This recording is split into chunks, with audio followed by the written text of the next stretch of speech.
Matthew Evans, a wealthy man in his late 70s, sat alone in his silver Mercedes, tapping his thumb impatiently against the steering wheel. The air conditioner hummed, barely keeping the Kentucky heat at bay. Retired and wealthy from a life of business and finance, Matthew was used to things working in his favor. But that day, he found himself stranded with a flat tire, far from the comforts of his pristine mansion on the outskirts of town.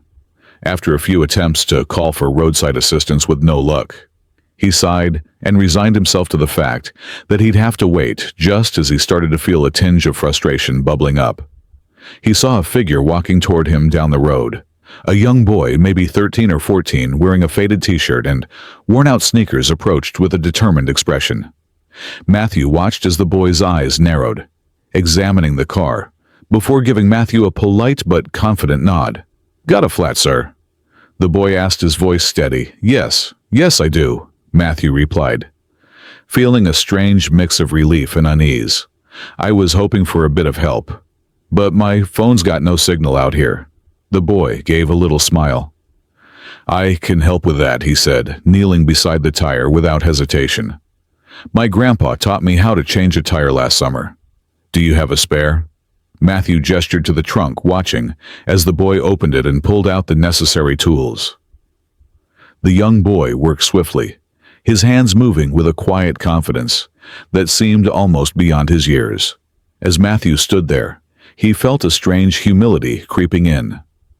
Something he hadn't felt in a long time. He wanted to offer the boy something in return, but the young man hardly looked up, focusing intently on the task at hand. After a few minutes, the boy finished wiping his hands on his jeans and stepping back. "All done," he said simply, offering a small, satisfied smile. Matthew reached into his wallet and pulled out a few bills, holding them out to the boy. "Here, take this. I really appreciate your help." But the boy took a step back, raising his hand politely. "Thank you, sir, but I don't need anything, just happy to help." Stunned Matthew stood there, money still in hand, as he watched the boy turn and walk away down the road. The interaction had left him moved somehow, though he couldn't quite put a finger on why. Alone now, he slipped the money back into his wallet and got back into his car, watching in the rearview mirror as the boy's figure grew smaller in the distance. For the rest of his drive, Matthew's thoughts kept drifting back to the boy. There was a quiet dignity about him, a self-assurance that wasn't born from money or privilege, but from something deeper. That night, as he sat alone in his lavish home, Matthew found himself unable to shake the image of the boy walking away with nothing but a smile. That evening, Matthew sat in the leather armchair of his study, surrounded by shelves of books he rarely opened. The room was quiet, save for the soft ticking of the grandfather clock in the corner. His dinner, a perfectly prepared steak and asparagus, sat untouched on the side table. He couldn't stop thinking about the boy. Matthew had encountered thousands of people in his lifetime. Business partners, employees, investors. Most interactions revolved around negotiations, favors, and deals. There was always an exchange, a price or an expectation. But this boy, this stranger, had helped him for no reason other than kindness. He leaned back, sipping his scotch. The memory of the boy's confident smile replayed in his mind. He didn't look like someone who had much, Matthew thought. The worn shoes, the faded clothes, the dust on his hands. It all told a story. And yet the boy carried himself with a kind of integrity that seems so rare these days. The next morning, Matthew couldn't resist the urge to find the boy. He didn't know why, but something inside him felt unfinished. Maybe it was guilt, maybe gratitude, or maybe just curiosity. Whatever it was, he found himself driving down the same stretch of road, scanning the horizon for any sign of the boy. Hours passed as he stopped at gas stations and small diners, asking anyone who would listen if they'd seen a young boy fitting the description.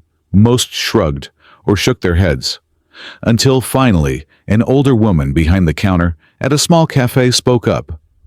"Sounds like you're talking about Elijah," she said, wiping her hands on her apron. "That boy's always helping folks around here, lives with his mama over in Harlan." "Harlan," Matthew repeated, making a mental note. Thank you, the town of Harlan was an hour away.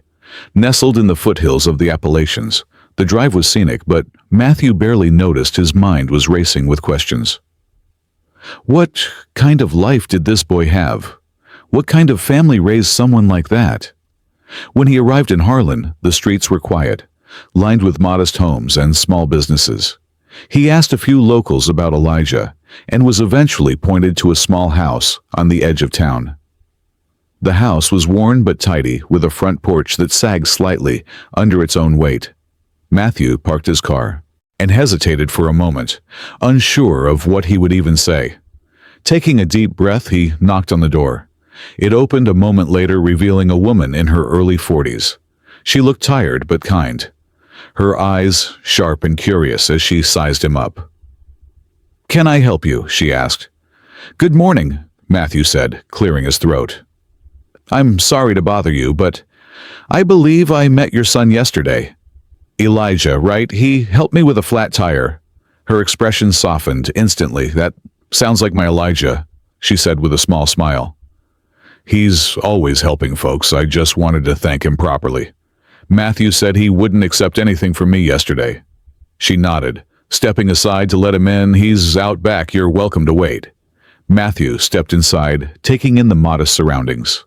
The furniture was old, but clean, the walls adorned with family photos, and a few hand-drawn pictures that looked like they came from a much younger Elijah. It was a far cry from his own home, with its pristine surfaces and expensive artwork. Yet, something about this space felt warmer, more alive. He followed her out to the backyard where Elijah was repairing the fence. The boy looked up surprised to see Matthew. "Hey," Mr. Elijah said, wiping his hands on his jeans. "What are you doing here?" Matthew smiled, feeling strangely nervous. "I wanted to thank you again. You helped me when I really needed it, and I just couldn't stop thinking about it." Elijah shrugged, his expression easy and genuine. It wasn't a big deal, but to Matthew it was, and he was determined to show it. Elijah leaned against the fence, his curious gaze fixed on Matthew for a moment. Neither of them spoke. The boy's calm demeanor made Matthew feel slightly out of place, as though he were the one being judged. "I don't think you realize what a big deal it was," Matthew finally said. Breaking the silence, people don't usually help strangers without expecting something in return. Elijah tilted his head slightly, as if puzzled by the statement. "I don't see it like that," he replied. "If someone needs help and I can do it, why wouldn't I?" Matthew was struck by the simplicity of the boy's logic. He looked past Elijah to the yard. The fence was patched together with mismatched wood, the grass uneven and sparse behind the house. An old swing set leaned precariously, its chains rusted and broken. It was clear that Elijah's family didn't have much, but they made do with what they had. "You've got a good head on your shoulders," Matthew said, meaning it. "Your mother must be proud." Elijah grinned, glancing back toward the house. "She works hard. I just try to help out where I can." Matthew was quiet for a moment, absorbing the boy's words. He thought of his own childhood, spent in a house much like this one. His parents had worked tirelessly to make ends meet, teaching him the value of hard work and perseverance. Over the years, he had drifted away from those lessons, caught up in the pursuit of wealth and status. Now standing in this yard, he felt an odd sense of nostalgia and regret. "I'd like to do something for you and your family," Matthew said at last. Elijah straightened up, his expression cautious. "We're okay, mister. We don't need anything. It's not about need," Matthew insisted. "It's about what's right. You helped me, and I'd like to return the favor." Before Elijah could respond, his mother stepped out onto the porch, wiping her hands on a dish towel. "Elijah, you better come inside and wash up before lunch," she called. Then her eyes shifted to Matthew. "Would you care to join us? It's nothing fancy, but you're welcome." Matthew hesitated, unaccustomed to such an invitation, but the sincerity in her voice left him no room for excuses. "I'd like that," he said, following her into the house. Inside, the kitchen smelled of freshly baked bread and roasted vegetables. The table was small, surrounded by mismatched chairs, but it was set with care. Matthew took a seat, feeling strangely out of place in his tailored suit, amidst the humble surroundings. Elijah washed his hands at the sink and joined them, his easy smile never faltering as they ate. Matthew found himself drawn into their conversation. Elijah talked about his school, his friends, and his dreams of becoming an engineer. His mother shared stories about the community, speaking with a quiet pride about the people who looked out for one another. Matthew listened intently, feeling a warmth he hadn't experienced in years for all his wealth and success. His own home felt cold and empty compared to this modest house, filled with laughter and genuine connection. After lunch, as they cleared the table, Matthew turned to Elijah's mother. "You've done a remarkable job raising him. He said he's got more heart than most people I know." She smiled, her eyes shining with gratitude. "Thank you. He's a good boy, but we've had our struggles. We've learned to appreciate the small things." Matthew nodded his mind, already turning over ideas he didn't want to overstep. But he couldn't walk away without doing something for them. This family had given him a gift he hadn't even realized he needed a reminder of. What truly mattered. Matthew left their home that afternoon with a sense of clarity he hadn't felt in years, driving back to his estate. He began to plan. This wasn't about charity. It was about honoring the boy's selflessness and the family's resilience. Elijah and his mother deserved more than patched fences and worn furniture. They deserved stability and recognition for the strength they showed every day. The next morning, Matthew made calls, lots of them. He reached out to old colleagues, contractors, and suppliers. By midday, a plan was set in motion. Within a week, trucks and workers began arriving at Elijah's home. Matthew stood on the sidewalk, clipboard in hand, directing the renovations, as Elijah and his mother looked on in shock. "You didn't have to do this," Elijah's mother said, her voice trembling as she watched the crew unload supplies. "We've managed fine on our own." Matthew turned to her, his expression earnest. "You've done more than manage. You've thrived, but you gave me something I didn't know I was missing. Let me give back." Elijah was quieter than usual, standing next to his mother with a thoughtful look on his face. Matthew knelt, slightly meeting his eye. "You taught me something.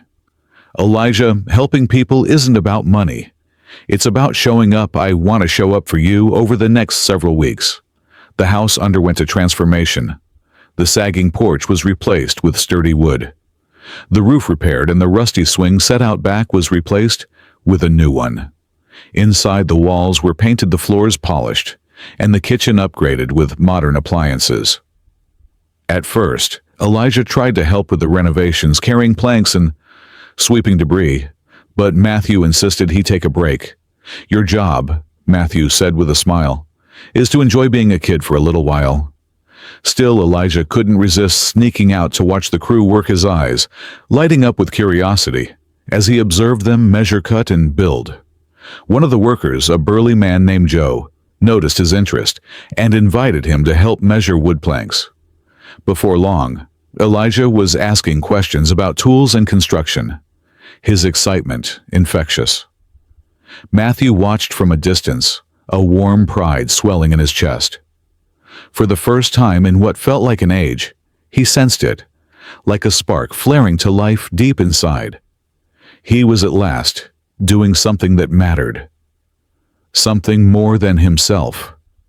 The boy's vitality, his untrammeled, unstoppable energy, reminded Matthew of a part of himself he'd thought he'd lost years before life had reduced to a blur of boardrooms, spreadsheets, and market analysis. And then, one golden evening, with the sun dipping low below the horizon, the project was completed. The family stood in silence on the porch, gazing at the house that had been made real. Elijah's mom addressed Matthew, her voice choked with emotion. This is no longer just a house, it's a home. I don't even know how to thank you." Matthew shook his head softly, his voice low. "You already have. You reminded me what really counts. Family, connection, purpose. If anyone needs to be thankful, it's me." That last day was more like a party than a farewell. The neighbors came by, curious, friendly, appreciative, leaving behind a fresh loaf of bread, jars of homemade jam, even a potted little plant. Elijah's giggles rang out in the yard as he ran around introducing his friends to the swing set and the newly painted rooms. Inside, tired old furnishings now emanated life. Matthew stood quietly on the porch, leaning on the new railing, just watching. It had been years because he had never felt this sort of happiness, plain and simple, born of watching others achieve. Elijah's mother passed over, her own glass in hand. Iced tea. She had shared this drink with a soft smile. "You did not just make a house beautiful," she said. "You gave hope and possibly even discovered some for yourself as well." Matthew took a sip from his own glass, then nodded. "Yes," he replied. "For years I chased wealth, prestige, power. But none of it ever filled me like this has." As the sky dissolved from gold to dark amber, Elijah climbed up beside them, still full of energy, but with a look in his eyes that was new, more contemplative. "Mr. Matthew," he breathed, "I've been thinking. I want to do what you did. I want to help people too." Matthew put a hand on Elijah's shoulder, firm and reassuring. "You already have," he said to him. "Your kindness set it all in motion. Never forget that." The three of them sat there, watching the sunset, surrounded in a kind of peace you don't usually see. When Matthew had to go, Elijah and his mom walked him out to the car. Her crying smile, his shining grin. Those were moments that would stay with Matthew long after the ride began. And that's when it hit him. This wasn't the end of something. It was the beginning of a new chapter altogether. Over the weeks that ensued, everything changed. Elijah's fascination turned to passion. Matthew arranged for him to observe the workers who had rebuilt the house. The boy absorbed each and every piece of information, desperate to learn. And Matthew, he kept returning to Harlan increasingly so, and each time it felt less like a visit, and increasingly a homecoming. He no longer experienced the sensation of being a stranger in their lives. He was part of something bigger now, and for the first time in a very, very long time, he was happy. And in the quiet of that little town, with its big heart, one boy's kindness reminded an old man of life's greatest truth. It's not what you have, but what you give.